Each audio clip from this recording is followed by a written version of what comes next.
எரேமியா தீர்க்கதரிசியின் புஸ்தகம் 14ஆம் அதிகாரம். மலைத்தாழ்ச்சியை குறித்து எரேமியாவுக்கு உண்டான கர்த்தருடைய வசனம். யூதா துக்கிக்கிறது, அதன் வாசல்கள் பலனற்று கிடக்கிறது. தரை மட்டும் குனிந்து கரி கருத்து திரிகிறார்கள். எருசலேமின் கூக்குரல் எழும்புகிறது.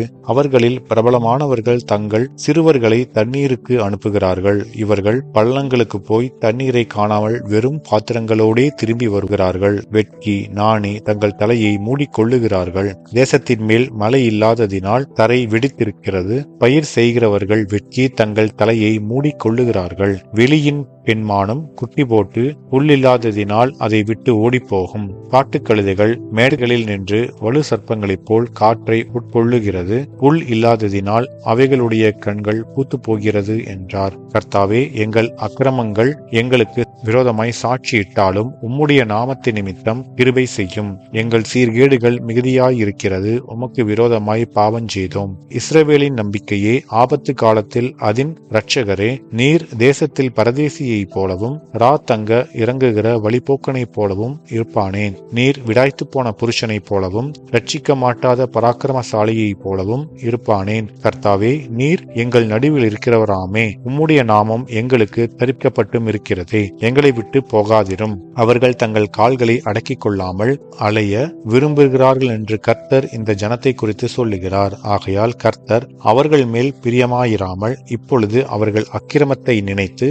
அவர்கள் பாவங்களை விசாரிப்பார். கர்த்தர் என்னை நோக்கி, நீ இந்த ஜனத்துக்கு நன்மை உண்டாக விண்ணப்பம் பண்ண வேண்டாம். அவர்கள் உபவாசித்தாலும் நான் அவர்கள் விண்ணப்பத்தை கேட்பதில்லை. அவர்கள் தகன பலிகளையும் காணிக்கைகளையும் செலுத்தினாலும் நான் அவர்கள் மேல் பிரியமாயிருப்பதில்லை. பட்டயத்தினாலும் பஞ்சத்தினாலும் கொள்ளை நோயினாலும் நான் அவர்களை நிர்மூலமாக்குவேன் என்றார். அப்பொழுது நான், கர்த்தராகிய ஆண்டவரே, இதோ நீங்கள் பட்டயத்தை காண்பதில்லை, உங்களுக்கு பஞ்சமும் வருவதில்லை, உறுதியான சமாதானத்தையே இவ்விடத்தில் உங்களுக்கு தருவோம் என்றார் என்று தீர்க்கதரிசிகள் அவர்களுக்கு சொல்லுகிறார்களே என்றேன். அப்பொழுது கர்த்தர் என்னை நோக்கி, தீர்க்கதரிசிகள் என் நாமத்தை கொண்டு பொய்யாய் தீர்க்க தரிசனம் சொல்லுகிறார்கள். நான் அவர்களை அனுப்பினதும் இல்லை, அவர்களுக்கு கற்பித்ததும் இல்லை, அவர்களோட பேசினதும் இல்லை.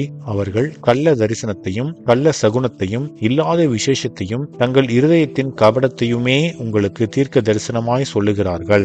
ஆதலால் நான் அனுப்பாதிருந்தும் என் நாமத்தை கொண்டு தீர்க்க தரிசனம் சொல்லி இந்த தேசத்திலே பட்டயமும் பஞ்சமும் வருவதில்லை என்கிற தீர்க்க தரிசிகளை குறித்து இப்படிப்பட்ட தீர்க்க தரிசிகள் பட்டயத்தாலும் பஞ்சத்தாலும் சாவார்கள். அவர்களிடத்தில் தீர்க்க தரிசனம் கேட்கும் ஜனங்களும் எருசலேமின் வீதிகளிலே பட்டயத்தாலும் பஞ்சத்தாலும் அழிந்து அவர்களும் அவர்கள் மனைவிகளும் அவர்கள் குமாரரும் அவர்கள் குமாரத்திகளும் அடக்கம் பண்ணுவாரில்லாமல் கிடப்பார்கள். அவர்களுடைய பொல்லாப்பை அவர்கள் மேல் வரப்பண்ணுவேன் என்று கர்த்தர் சொல்லுகிறார். என் கண்களில் இருந்து இரவும் பகலும் ஓயாமல் கண்ணீர் ஓடிக்கொண்டிருக்கும். என் ஜனமென்கிற குமாரத்தியாகிய கன்னிகை மகா வேதனையுள்ள அடியினாலும் கொடிய காயத்தினாலும் சேதப்பட்டிருக்கிறாள். நான் வெளியே போனால் இதோ பட்டயத்தால் கொல்லப்பட்டவர்கள், நகரத்தில் வந்தால் இதோ பஞ்சத்தால் வருந்துகிறவர்கள். தீர்க்கதரிசிகளும் ஆசாரியர்களும் ஒன்றும் அறியாமல் தேசத்தில் அலைகிறார்கள் என்னும் இந்த வார்த்தையை அவர்களுக்கு சொல் என்றார். யூதாவை முற்றிலும் வெறுத்தீரோ?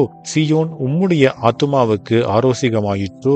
நாங்கள் ஆரோக்கியம் அடையக்கூடாதபடி எங்களை ஏன் அடித்தீர்? சமாதானத்துக்கு காத்திருந்தோம், ஒரு நன்மையும் இல்லை.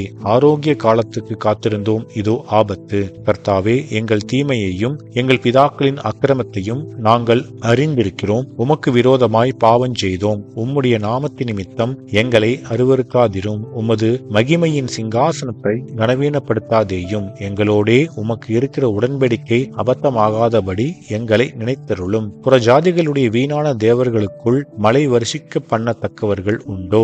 அல்லது வானங்கள் தானாய் மலைகளை கொடுக்குமோ? எங்கள் தேவனாகி கர்த்தராய் இருக்கிற நீரல்லவோ அதை செய்கிறவர். ஆகையால் உமக்கு காத்திருக்கிறோம். தேவரீர் இவைகளை எல்லாம் உண்டு பண்ணினீர் என்பதே. ஆமென்.